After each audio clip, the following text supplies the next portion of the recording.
Are you in mourning as well today? Yeah, I am.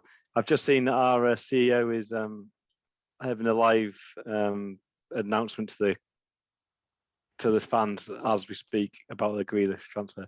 Oh well. So, two pieces of things I want to bring to the table about this. One, we're going to sign Messi. And the second is we've changed the song to LA, LA, LA. And I'm going to give you a rendition. Jack has gone to City. We couldn't give a fuck. When Ings and Bailey, we signed the fucking lot. Matty Cash at right back. Martinez in the sticks. We're on our way to Europe. And we're all on the fucking piss. LA, LA, LA. That'll sound really good in the Championship next year. LA, LA, LA. Yeah, so Jacko. I like how the conversation's gone from literally. I saw people talking about Villa being Champions League contenders, people being serious, and I was just, what the hell is going on? And literally since in the last week, everyone's going, if Jack leaves, can Villa stay up? I love how. I genuinely think if he had left, like I was expecting him to go and then us not do anything, I would have been very concerned. But the fact that we've brought in the attacking force, we put 3 players in up front. I think it's actually a more robust team than it was with him in the team. Don't get me wrong, when him on the pitch, you can't beat it. But the thing is, he averages half a season with us of actual playing time. Yeah, he always gets crocs, doesn't he? Yeah. So he's going to be injury prone, and he's your best player by such a way that all you got to do is just double mark him. Whereas when you put him in a team like City or Liverpool, United, that type of team, you can't double mark Jack Grealish. You have because look, you've got Salah, De Bruyne, Pogba, and all these guys running around. So he'll actually, for the first time probably ever, we'll actually get to see what Jack Grealish looks like playing in a team where he isn't double marked every game. No, you're right, and yeah, he might not like it. I have a feeling he might not like it. I think he's going to hate it. With 2 men on him, and he squirms out and gets wins, free kicks in good positions, and he attracts so much attention, then snips through a little through ball, and then someone runs on to score. When everyone just stands off him and goes, yeah, we're terrified of all of you. So we're just going to go and stand on the line. It'll be interesting to see what he does. Yeah, and I just think it's so sad for him to do it because I get it, and a lot of people go, how can you blame him for leaving and going to one of the best clubs in the world, blah, blah, blah, blah, blah, blah, blah.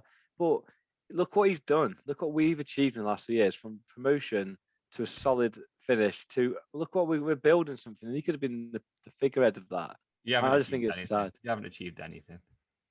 No, but if you look at you went down, you were top of half, you were top of the bottom half for about a decade, slowly sunk down, got relegated, stayed down there for a little bit, got promoted. Now you're top of the bottom half again. So when you look over a 10-year period, you're completely stagnant other than a massive dip where you got relegated and came back. No. But that's not the case, is it? Because we had a decent spell of being in the top 6 for a long time. And then from O'Neill days. So for 10 years after that, we were on a slow decline. It went to the bottom when we had that French chap in. And then we had Bruce in at the Championship. Then Dean Smith's come in. And the whole, look how good the squad is now. Defensively quality. And he's built a decent strike force. It's just so sad that he's leaving. And is he going to play every week? We all know the answer. Of course he's not. And who was the most grumpy man I've ever seen in my life when he got substituted in the 90th minute to protect him when we were 2-0 up against Newcastle? He kicked off at Villa for that. Yeah. Imagine that. Because he can only play half a season, then actually managing his minutes might actually be for his health. But yeah, look, I remember, what was it, about 4 or 5 years ago, our best player at the time at Liverpool, Coutinho, and Barca came in. We were like they've been keep sniffing around him, and eventually we sold him for like 135, 140 million. And we went off. We'd already bought Salah because we knew he was going, and then with the spare change, we bought Van Dijk and Alisson. Yeah. And from there, we won everything. So sometimes when you've got a player that for whatever reason the market just values at a crazy price, then you got to take it. I agree. 100 million is unbelievable money. You can't. No team can complain when they get 100 million for a player. No matter how good they think you are. It's just sad that he's going to go and rot like Rodwell. Yeah, well, But I think he is one of the best. I think he's at least like he's doing it at the right time now because they've been fishing around him since he's like 22, and then he could have gone off before he actually became a player and did genuinely rot. Everyone knows he's decent now, so he will get games at City. He won't be like a 22-year-old that has potential, and then he gets 3 games a season and it's in the League Cup, plays badly, and then Pep just starts loaning him out and you destroy him. He won't be destroyed as a player. His minutes will be managed. You'll play shitloads of games because City get to the end of every single tournament. So he will still play 40 games next season out of the 70 that City need to play. At least he'll feature in the Carabao Cup. He'll play well. He'll do well. He'll win some stuff. So it's win-win. Everyone gets paid. At least you're not leaving on a free or anything like that. Yeah, no, it's true. And I know I knew this day would come, and I've always just been chuffed that he's given us one more year. But it does hurt. I was saying to Holly last night, I felt like I'd been snooping through her phone, and I knew that she's cheating and she's lying where she's going when she says she's going to the work and she's really going to her boyfriend's house. And you know it's happening, but you're in denial. And that's what I felt like last night. It was like you're going in massive denial. I saw you all over Twitter. Every time there's a rumor coming out, you're like, fake news, not happening. Look, Jack's in training. And I'm just like, tell him he's gone. This is so obvious that he's gone. And you're like, no, they're buying Kane. They'll be out of money. I'm like, any other club, I would say, yeah, this is City. They have infinite money. Like they'll sell a pencil to some oil oligarch for 60 million. And then it's like, there we go. We have an extra 60 million to play with. So annoying. The Messi thing's going to be interesting because I think now piecing it all together, it sounds like Pep said Messi's come in. You're going to be playing with him. And then I'd roll the red carpet out to him and say, fair enough, you go. Because if anyone has the chance to play with Messi, then you would have to take that chance. So I think that's what the next story is because they haven't brought anyone else up front, have they? Well, obviously, they're sitting around Kane, aren't they? Kane looks like a... Imagine those 3 signings for one season. Like they've already won the league without trying, and if they signed Harry Kane, Jack Grealish, and Messi, you've just got to go, oh fuck off! Like at least give one of those to another team. That is complete. It's just cheating. It's like getting into the back of Championship Manager and just picking the players up him in the world's best. Because that's just. And then De Bruyne. You literally have like 3 or 4 major injuries up front, and still be like, oh, we've only got to play Jesus and Sterling and stuff. It's like Kane and Messi got injured, we're gutted. Like, Jesus Christ, what a team. Yeah. The good thing is, like, if they do get Harry Kane and Jack Grealish, they are both injury prone, and Messi's old. So they're spending top money, and it's only going to last, well, other than Jack Grealish, I would say. Jack's got a lot of time in him. But if they broke the bank and got in Messi and Kane, then if you fast forward 5 years, both of those players are gone. The thing is, Messi's free. Yeah, not on wages though. He'll be. He'll be $500,000. I reckon there's quite a lot of strong rumor that Martinez and him are busy mates, and he might come to Villa. Imagine that.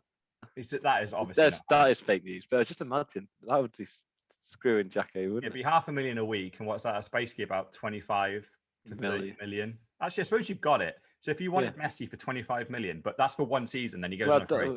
We'll do that. Yeah, 25 million. You might want to just set some of the Jack money on fire. That would be hilarious if you had Messi for a season. He would never do it though. Messi he's in the twilight of his career. He's obviously going to want to leave and go to a challenging team. He's not going to go to the team that just sold their best player. Exactly, of course not. It's interesting actually. You know about double standards. So there's us moaning at City coming in and splashing the cash on us. We've just done that to Southampton and Norwich, and we're looking at getting them. Apparently, Ward-Prowse will be announced as well soon. That's the theory, and maybe Todd Cantwell will be one of those two. So a direct replacement for Jack. So I think we've actually doing the same thing, just to the next team's down. This is what I thought. The second I saw that happen, you just go and raid Southampton, West Ham, that level of team, take their best players and shove them into your team, and it consolidates your 8th position, doesn't it? This season, And then, but we won't without a superstar like Jack. You're never going to be able to trap the superstars. So that's the trouble, isn't it? No, but that's We're a selling club. The thing is, what you have to do a bit of a Liverpool. Like we couldn't go out and buy the Messi, the Ronaldo, the Jack Grealish. We didn't have that kind of money. So all the players that we got when we replaced was obviously Van Dijk was a known big player, but he was Southampton. And then you've got Alisson, who was an unknown from Brazil. And then you've got Salah, who was a failed Premiership player.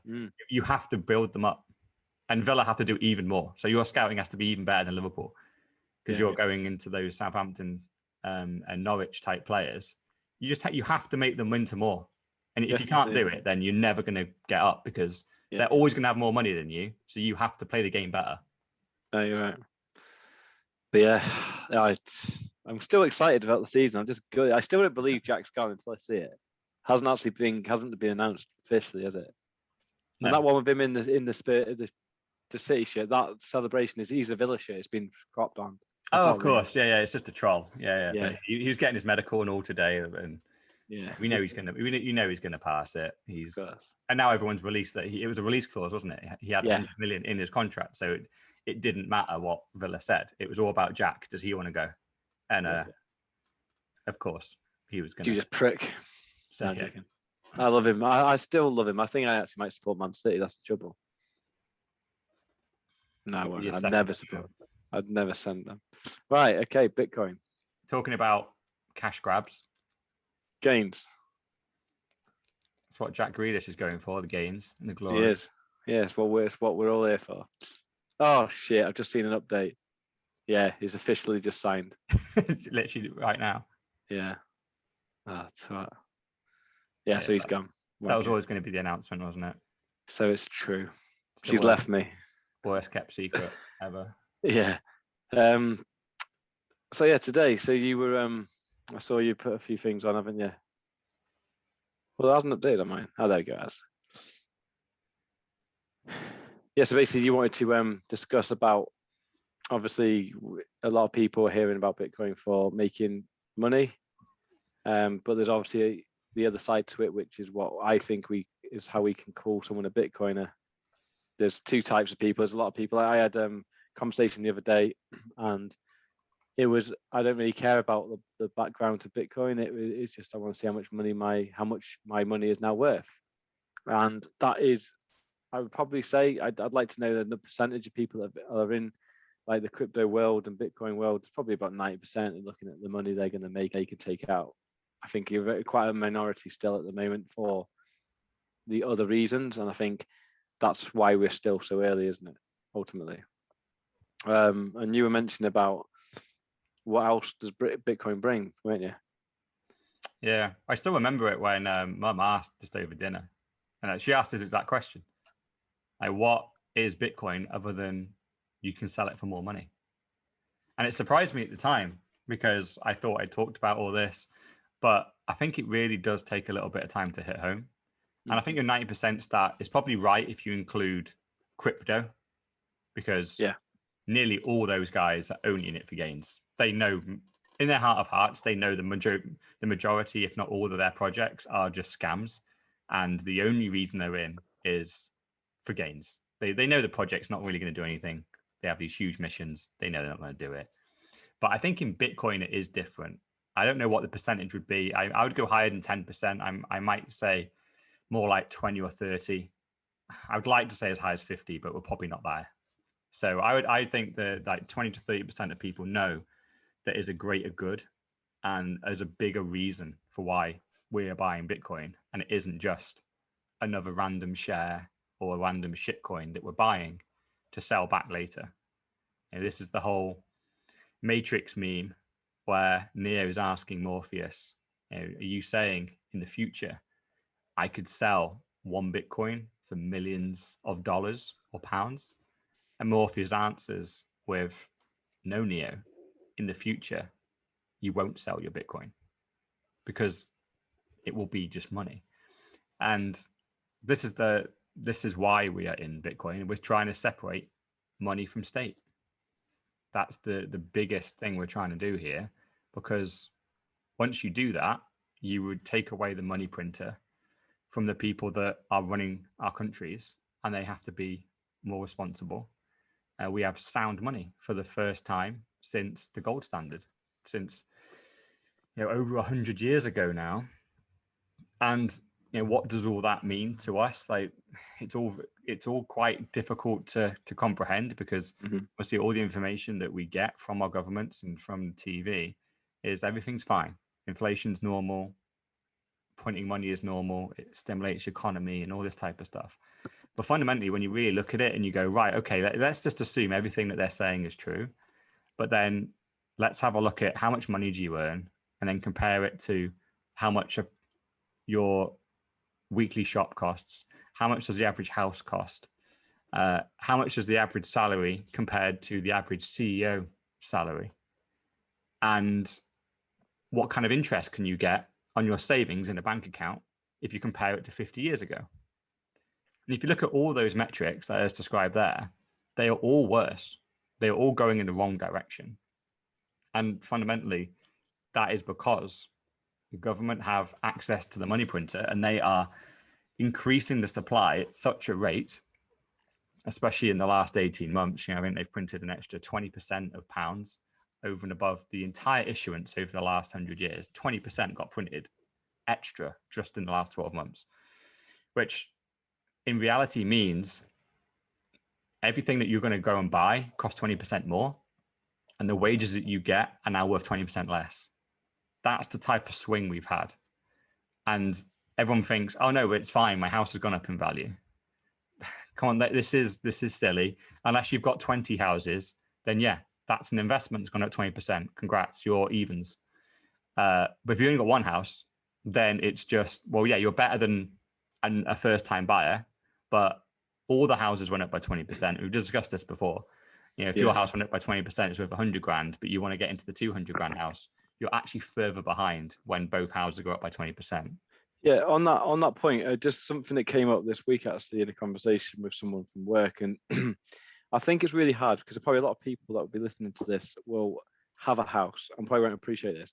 So there's somebody that I know in a very good position, and their other half is a very well-off accountant. So they've come with money, 2 kids, and they've had remarriages, so they've got 4 kids, all living in the same house at the moment. And the admission was they will never be able to buy a house. And that just staggered me. And they were like, they're looking at maybe downgrading their house so they can buy them a house. So they can all live in that one. They can have their peace and quiet because they can't cope with the kids at like mid-20s, early 30s. And it made me realize like it is. And it's because obviously, again, me and you were quite fortunate. We had the good university when university was manageable to be paid for. And we've done quite well of our careers. So we've had money, and we've got I have got someone else, so it's a double income.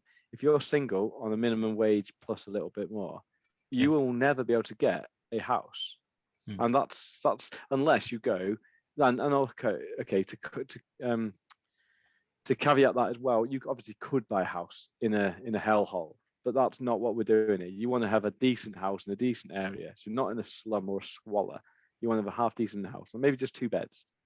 But it would be too expensive for that 20% or 10% deposit. And that is what's scary. It's absolutely scary for them. So all the look at our kids and whatnot. They're going to really struggle to buy houses unless obviously we'll be all right because they've got us.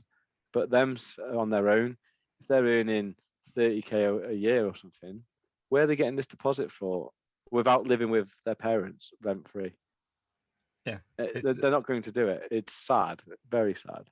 Yeah, and this is what we're fighting against, because when you move to a Bitcoin standard, what essentially this means is that inflation goes away, and the real cost of labor comes out. We find out what wages really should be. We find out what house prices really should be, and we find out what the price of goods really are. All the stock market, the price of goods and houses are all hugely inflated, because there's very, very rich people buying up most of it. So you think your house went up because you're such a smart investor. No, you're not. The main reason is 90% of the houses are owned by the super, super rich, and they just buy them up. In America, there's one company called BlackRock, and they buy 1,000 properties a month. And they're just steamrolling it, and they are buying it off people that are going bust. People default on their mortgages, and they just swoop in and snatch up these properties on the cheap and rent them out then. And they rent them out for pretty much the same price as what a mortgage would be. So they want to get everyone in to this constant rental thing. So they're paying essentially the same money, but they never own anything. So at least in our day, If you go back 20 years, it was probably just about possible to get the deposit together. But now it's nearly impossible unless you have outside help. You're totally relying on your parents. And a lot of people are selling parents' houses or grandparents' houses, and then just to let the next people onto the ladder, but they're kind of spreading the money out further and further, and they're leveraging themselves up a huge amount of debt. And various of these will eventually they start defaulting, and the properties get taken back and then snapped up by some billionaire. Well, what you're saying there as well, if you leverage yourself up with the debt, you won't be able to pay your mortgage off by 65. So you'll naturally tack it and go, oh, a bank will come out and go, we offer a mortgage till 70 now. Because obviously, and then if you go back to the whole thing about being trapped in the cycle of that race, then you're going to naturally have to work till you're 70, and that'll become the new norm. A mortgage till you're 70. Like the mortgage used to be until you're 55, didn't it? Yeah. Everyone, our parents' was all set at 55. It was like, and it wasn't that they planned it. Like, I can't see mum and dad planning 55. I think it was just that was the way it was. Yeah, it was. And now straight away it's 65 of us, isn't it? Literally, if you were even working, well, when you get to 55, you pretty much get kicked out. They're like, you're too old. Go enjoy yourself. Yeah. But now work doesn't do that. They're like, where are you going? 60. Tell you what, the amount of people I've got on retire and return is uncanny. It's ridiculous. All these people claiming their pension and coming back, obviously that's quite nice for them. They make money, but they're still working. It's sad, isn't it? You've worked 35 years and you're coming back still. Yeah, but it's because they have to. Again. Yeah, and this literally all comes from inflation. All of it. Every single time the government prints money, they are stealing from everyday people. They steal your wages. They steal how much you can spend because the value of your wages also goes down. And they inflate everything that exists in the world. And guess what? The majority of this printed money goes into the stock market and goes into property because that's what they own. I saw a great graph today, actually, where if you plot the stock market and then you also plot the printing of money and then average it out, the stock market over the last 100 years is completely flat. We haven't created anything extra as a kind of world, as an entire world economy. Nothing extra has been created. The only reason we think these companies like Apple and Amazon are now worth $1 trillion, whereas 100 years ago they could only be worth $1 billion, is purely because we've printed so much money that they're now worth $1 trillion is worth the same as what $1 billion was 100 years ago. So we're just tricking ourselves on our head, thinking the number's gone up, therefore it must be worth more. No, it's not. A trillion would relative buy what $1 billion would do because the money supply has gone up. It's so silly, and it's amazing to see it because you would assume that, oh no, we've got the internet now, the whole world's connected. Undoubtedly, more value is being exchanged. But actually, when you discount the monetary supply, it's actually exactly the same. So just for the pod, we just had I'm going to blame it on a Richter scale 15 earthquake, but we're back, we're safe, we're sound. Can't remember what we were saying because I got distracted by Jack Grealish's statement on Twitter. Yeah, it was a bit weird when my internet seemed to be on, but then it was off, and then I carried on talking, and then it just went off. And it said reconnecting, and I'm like, I don't know what to click. And then eventually I just went, okay, cancel reconnecting. And fortunately, a little saving came up. I'm like, oh, thank God for save. Because obviously that saving button is like the button that you need to see at some point. So yeah, it's all saved. We were talking about, I mean, I don't know how much it's saved, but it was just the fact that the government are literally stealing from you on all sides. So with Bitcoin, there was no more stealing. We literally have the freedom to have our own money again. We can just save, and your kids and their kids, suddenly they can start saving. And if you put like 100 Satoshis into a bank account and that buys a loaf of bread, you can guarantee in 100 years' time that 100 Satoshis will buy a loaf of bread. That's what we should be able to do. Whereas if you put £10 into a bank account today and go, that's all right, that can be for my great grandkids. That'll be worth nothing in 200 years, that £10. So for the skeptics out there, let's think about this. So how many times have you in the past couple of weeks said, oh, I've got £1,000, oh, I paid £1,000 for this car 10 years ago, in that 10 years ago, that was worth quite a lot of money. It's worth more than it is now. And that's what I know how many times I hear that being said. £100 when I was a kid was worth a lot of money. You're really lucky. And that's everyone's admission to that. But people still won't come to the thought of inflation. Because the amount of times where I've heard about inflation not being inflation, it's about we just borrow more from the World Money Fund. But the thing is, when someone says that, how can you substantiate that? You can't, can you? It's really difficult to substantiate even. How do you say that isn't a thing? Because who are you to say that? So it's weird that people get fed this stuff. We buy it, we just loan it. I'm like, who are you loaning it from? Like, are you going to pay it back? And like this whole thing about, I know on the 4Bs, which you've discussed about the world debt and national debt, etc. Is it even a debt? It's not a debt. It's just print more out and it doesn't make a difference, does it? Like that's literally just a number that's rolling up. It's almost like a facade, isn't it, to make out that there's a debt? Who are you paying it back to? Who's the guy on the other end that's got all this cash going, oh, you want some more money? There you go. Then it doesn't happen, does it? So, but there's a lot of, that's the belief. And, going back to the house price, I think houses is something where that's real life. That's like, when you think about how much money you earn, it's like, can you earn enough money to put food on the table and have a house? That's the biggest and the first thing that people look to get. If when we look back at the generations, the mum and dad era, so your 50, 60-year-olds, they're fine, they're laughing. They were through the 80s boom, so they've either inherited a house or they were buying in at that time. So they're all fine. So they'll never really think about money like that because without a mortgage, we've always said you've won at life, haven't you? You're sort of completed. Your whole £700 a month is no longer coming out your bank. So those people you can rule out for the whole reason for wanting to transition into this. Our era potentially are okay because we just caught uni at a good time. If we've got opportunities to probably have a house, I think it's the kids. So it's like my kids, our kids era. This is gradually getting worse, isn't it? Getting worse and worse. So once you tip over the edge of the mum and dads, and then we become the 60-year-olds, I think that is when full adoption is going to happen. So I think if you are talking 30 years, I think it's going to take that long. Yeah, well, that's the collapse of the fiat system, which is why they've already predicted it. This is why they created the pandemic. It's why they did lockdown. It's why they destroyed the economies. And it's why they allowed themselves to print a load of money. It's why they closed all the borders. Because fundamentally, they are preparing the world for socialism, which is government run everything. We all just do a job. We don't care what we get paid. We all rent our homes. We're all essentially in council houses. They're all the same, nondescript. We all drive the same car. Everyone just is happy to be living. That's where we're going. That's the direction we're going. Because when you really look at it, like if you look at the standard of living and stuff, it's all very much consolidating into let's just live in these little 2x2 houses with little run around cars to take the kids to school. And if you've got any money left over at the end of the month, then that's a bonus. But slowly but surely, that's just eroding away.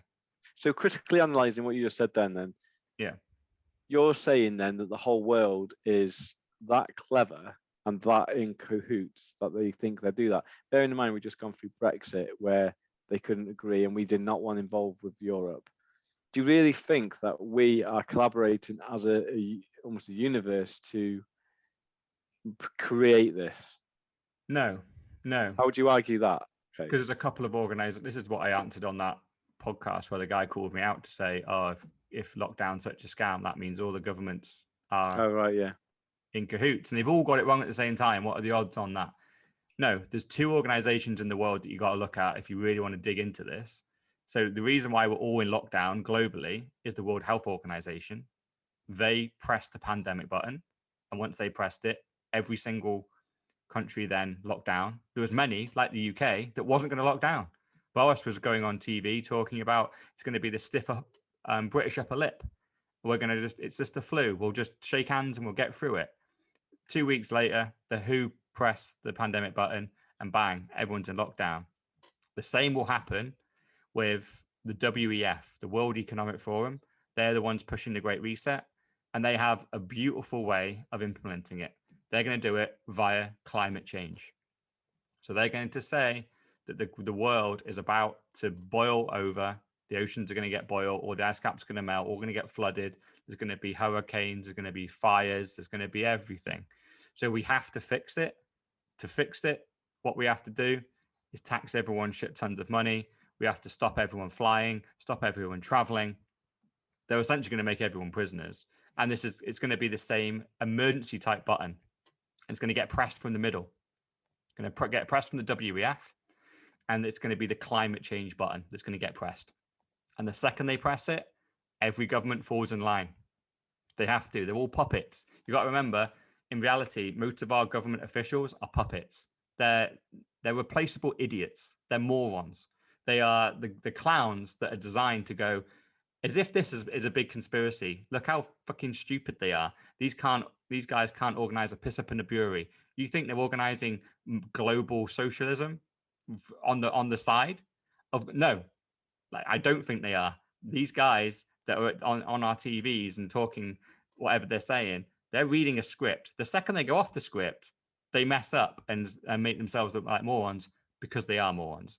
The real guys that are leading all this, and the guys that ultimately want the money printer, and the guys that are funding a lot of the FUD that comes down on Bitcoin, are the guys that know that the money printer, they know how important it is to them, and they want to keep it going. And so it's literally a very small group of people that need to agree on what the plan is, and everybody else just falls in line. It's almost like, it's like me saying, oh,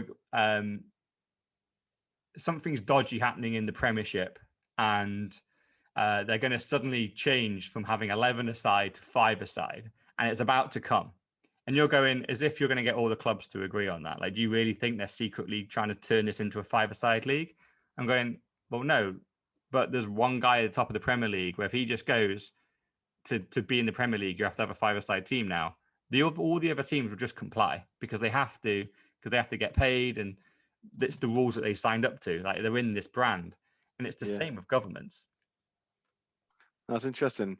No, you answered that quite well, to be fair, and because I do question the fact that we struggle to just talk amongst Great Britain, never mind the rest of the world, and how do you collaborate all that? But it does make sense when you've got those underpinning organisations that do dictate, and you're right, the WHO do actually dictate to NICE, which is one of the guidance that we follow in the health section.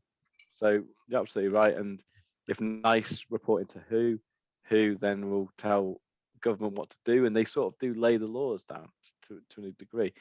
If they predict that X amount is going to happen because of blah blah blah, then we have to follow suit on that because, well, that's happening. They're the scientists, they're the experts. Yeah.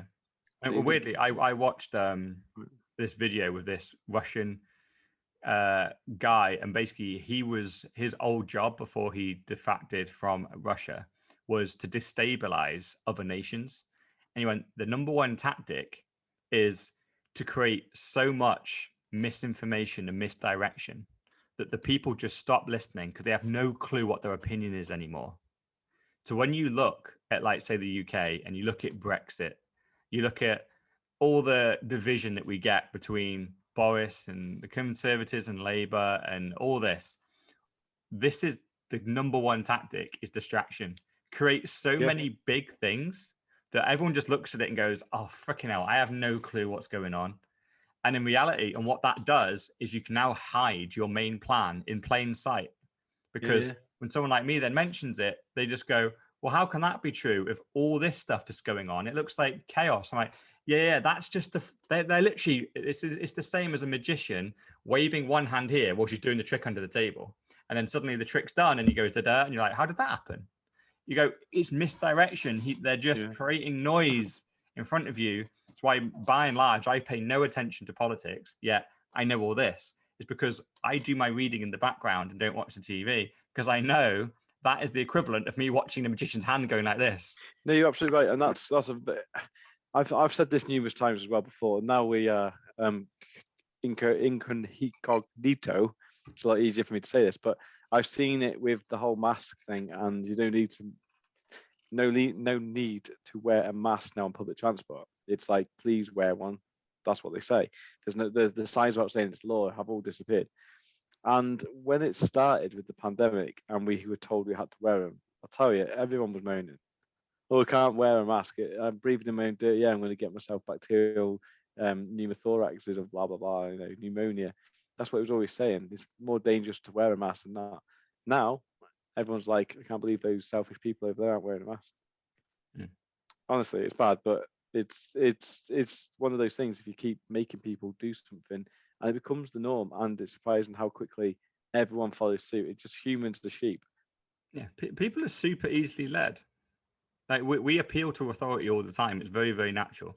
There's I don't know if I've mentioned it on this before, but there's a great psychological experiment where a guy in a lab coat just comes in and there's a load of people off the street have just been told you're going to take part in an experiment. They don't tell them what it is.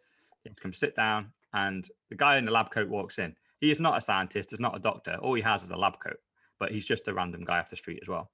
But the lab coat, straight away, people look at it and go, this guy must know what he's doing. He's got a lab coat on. Straight away, we think doctor. He's not, but anyway.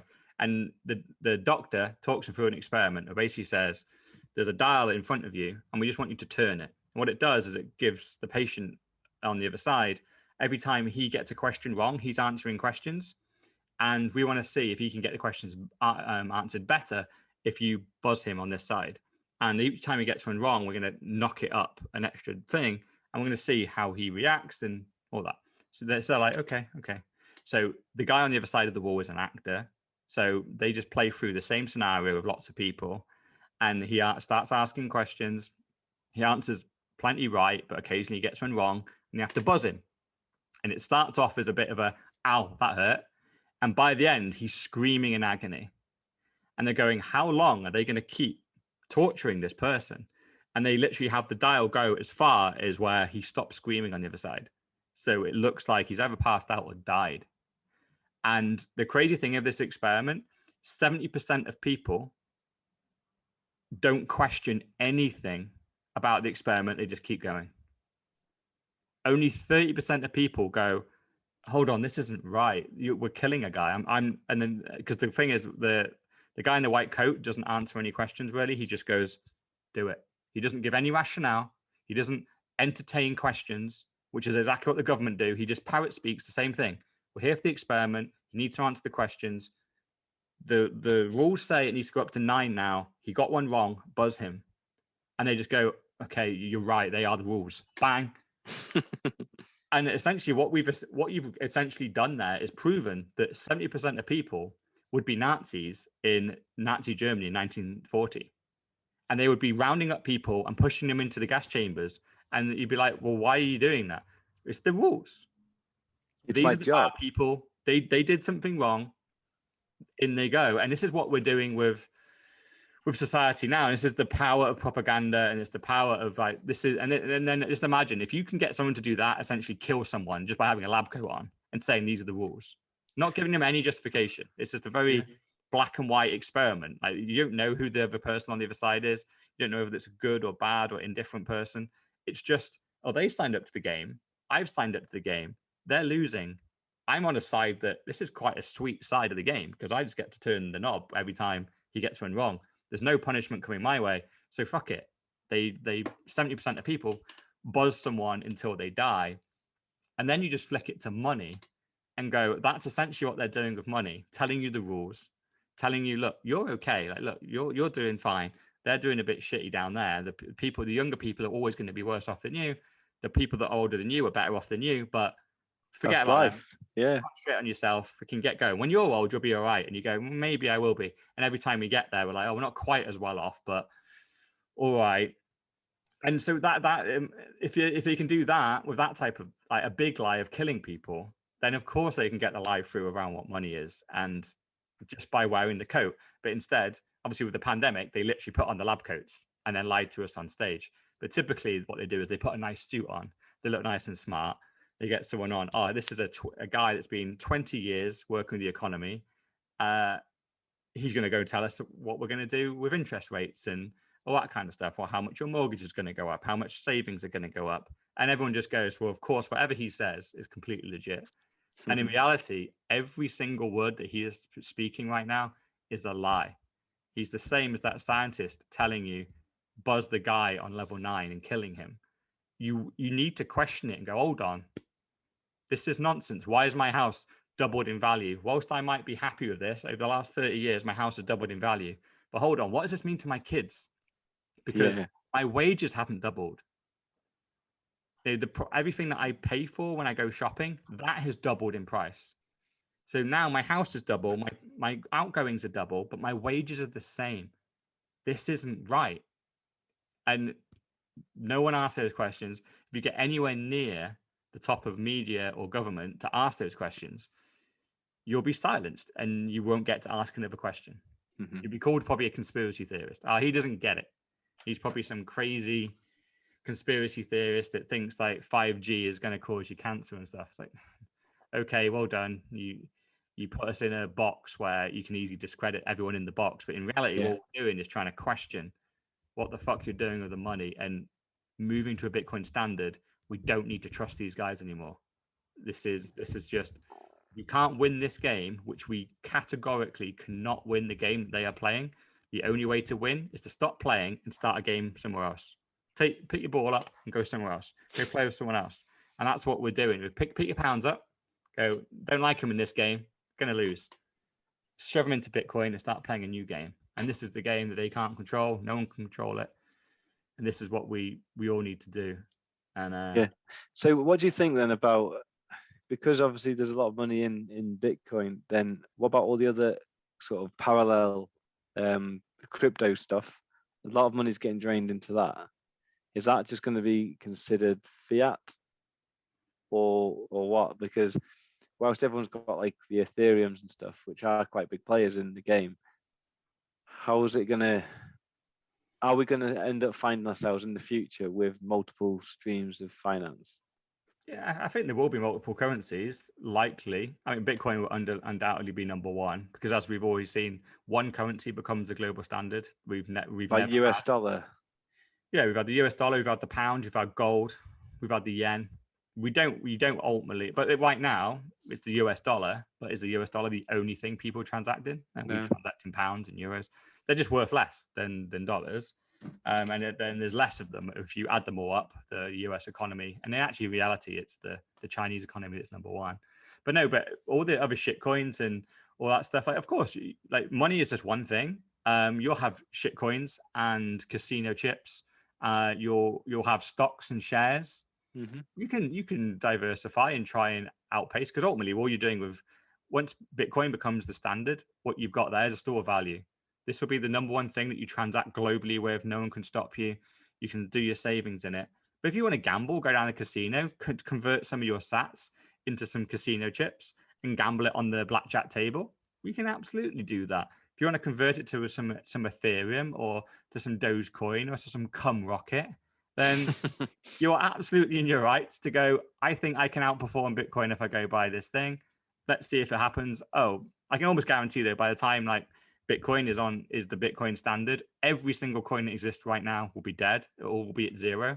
And there'll be a new set of shit coins coming up. So you'll just be, you just be hot potato, chasing the latest trend, chasing the memes. And then good luck. It might work for you. It's just going to be a probably more degenerate version of investing, which is trying to predict what the internet finds funny today. If you get it right, you make money. If you get it wrong, you lose all your money. Yeah, and I think there's something else that you put down the agenda, which I think is quite interesting. You said if there's smaller governments, you predict that there'll be no war, which is quite a statement, to be fair to you. You've said a lot of statements in your time, and that's quite a big one. You said no wars. I appreciate your lockdown, that you've covered that, but no wars. So are you saying that terrorism would go away? No, terrorism won't go away. It's all be dickheads in the world that blow people up. It'll just be essentially once we've had our world wars, to be fair, like as a human race, we got to a point in civilization where we realized running over borders and just cutting people up and firing bullets into each other was stupid. Because by the time we got to 1940s, we weren't doing it in person anymore. We were doing it on the top of hills, raining down machine gun fire or dropping bombs of planes. we suddenly realized humans fighting humans with the machines we created is just stupid. Like we can just wipe out. And then obviously we've got the nuclear bomb. That really ended everything. It's like suddenly now, oh, I can just blow up France with 2 bombs. So I don't even have to try. Like I don't have to send a single person in. I can do it sat here, just pressing that button, and bang, an entire nation is gone. So essentially what we've got to a point in our civilization where war is just purely a show, because if you want to actually win any war, you can just win it by clicking a button. So I believe, if we went onto a Bitcoin standard, governments, we know as a civilization that war is stupid now and our technology is too advanced. The only reason we can fund the completely retarded wars that we still do, which is sending hundreds of thousands of people in planes with fully equipped and with guns and all that kind of stuff, and tanks and bullets, and to stay out there for decades shooting at empty targets half the time. The only way any government can afford that type of complete shit show is by printing money out of thin air. They cannot fund that properly. The money just physically is not there. So you could have potentially, you could start very small wars, maybe very small ones, but you would never have Iraq, for example, that goes on for 30 years. So yeah, no, I think that's the key. I think that's the take home message there. It goes back to what we've discussed in the past about accountability, and if you've got unlimited cash, you can send these people out. And you are right, they do go out for decades, and I've got mates that have been in wars and stuff like that, and they are out for a long time. They come back, obviously, and it's not nice what they've had to go through if it is unnecessary. But they all get paid a huge amount of money, don't they? Yeah, they get paid when they're off. They get paid per minute, don't they? It works out. It's quite a bit, isn't it? Yeah, and all the kit, the food, the accommodation. Like when you really think about it, just running a business and having someone go away for a couple of days to London and live in a hotel and come back 2 days later, they've incurred quite a lot of costs there. Imagine running a business that has hundreds of thousands of people in it, and you send them away for decades, and they're not on a work trip, they're at war. So they have to take all their equipment, all their food with them, all the guns, all the stuff. Like, it's just the amount of money. When you look at the actual government budgets, taking the whole the defense budget, which I always love the fact they call it defense, and I think they should rebrand that. Well, it's a great branding actually. By calling it defense, makes it sound like to the people that you're defending them. In reality, most of our budgets are attack. I think they should call it attack, not defense. Because what do we do? Like, no one's attacked us for years in Britain. No one's attacked America for years either. In reality, we fund our armies to attack. We go and attack the Middle East. And why do we do it? Because we want to force them on, because they refused to accept the US dollar. That was the real reason why Iraq got bombed. They refused to accept dollars for that oil. They told them to fuck off. And they went, no, because they knew that America printed the dollars out of thin air. So they went, we don't accept it. We want our Iraqi dollars. We only accept this now. And they're like, we haven't got any. So, well, you can buy some from us. We'll trade you for that and that and that. And they went, no. You accept US dollars. And they went, no, we don't. We know you just print your US dollars just as we print our Iraqi dollars. So we want you to play our game, not we play your game. And they just went, everyone else is playing. Why aren't you playing? And they went, right, well, you got weapons of mass destruction. Then we're going to bomb the shit out of you for 20 years. And now they bombed them for 20 years. They got control of the oil. And now guess what Iraq accepts for all their goods and resources in Iraq? They accept the US dollar. Wow. So eventually America gets everything for free. That's insane. And the other one that you've mentioned, that's quite insightful what you just said there, is about health and education. You think that's going to be fixed as well? Yeah, absolutely. I guess, is that going back to the accountability thing? Yeah, it's just run it like a business. And because I think health is that's just incompetence. No one's doing that on purpose. It's just the fact that there's too much money around, and people get into very senior positions in the health and there's no accountability. People make mistakes, but no one gets replaced. It just keeps on going. But in education, I think it's actually probably a bit more sinister in the fact that they purposely don't teach people the right things. They don't want people to be entrepreneurs and free thinkers that want to go out in the world and make a difference. They want you to be a worker drone, and they don't want you to understand money. If you understand money, then you would rebel. Dangerous. Yeah. You would all get together and go, how the hell do we beat this? Because the government is against us. So they don't teach you any of that. Instead, all they teach you about is learn this, memorize that, get a job, get a mortgage, make sure you're paying into your pension, and you're a good citizen if you do all those things. And that's exactly what they want. They want us brainwashed. So if we get proper private education that has no syllabus, no set exams, just what does each individual kid need? What is the best? Let's assess each kid that comes in. What are they good at? What are they bad at? Let's focus on their strengths and build them up and be the best at what they can be in whatever they happen to be naturally good at. So then all of a sudden, the mathematicians, the physicists, the plumbers, the architects, the mechanics, the doctors, the nurses, all this stuff, they will just naturally come out, and each kid will know why they've ended up in that space because it's what they were passionate in. And yeah, we'll also have a load of developers and Bitcoiners and people that but every single person fundamentally coming out of education, you should be able to read, write, and understand money. Yeah. One thing just on that point about developing what you are to become something. One thing that does bug me is, well, you think me and you went to a party, all right? So I'm in a nice, well-respected role. You ain't got a job. So people may they will look down on you initially until they get a bit of your background. So straight away, you ain't got a job. You're useless. Me, I'm in a nice job. Okay, I'll talk to me. And you do get identified and you become a possession of your role, don't you? Your job is what you are. And like, it winds me up when I'm on my MBA and people go, oh, what do you do? I'm like, I'm on my MBA. Like, what I do outside is irrelevant. And if anything, it's a distraction. You're better off being unemployed and being a full-time student here. But everyone identifies themselves not as their person, not about if they're married, not about anything personal, but they say, I am this. And whilst what I hear you saying about like specializing in your area of quality, people should be more looking to be well-rounded, I think. And should you be specializing in something so young? Absolutely. Yeah. No one wants to be a jack of all trades. A jack of all trades, master of none. You should do the thing. This is like when you're very young, then yeah, you should try everything.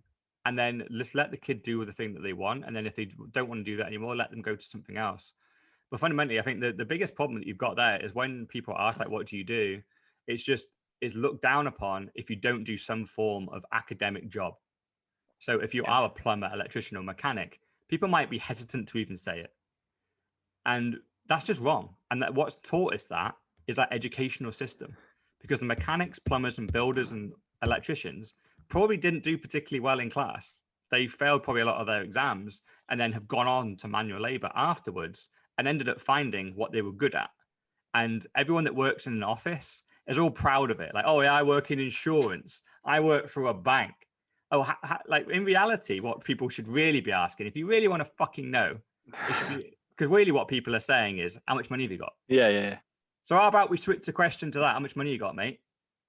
And then we will answer that. And I can guarantee you a lot of the builders and electricians earn shitloads more that work with money every single day and really value it know infinitely more about money than random office workers and NHS staff, because it's all just being put into random pay packets that you just earn every month, and you haven't have to graft for it.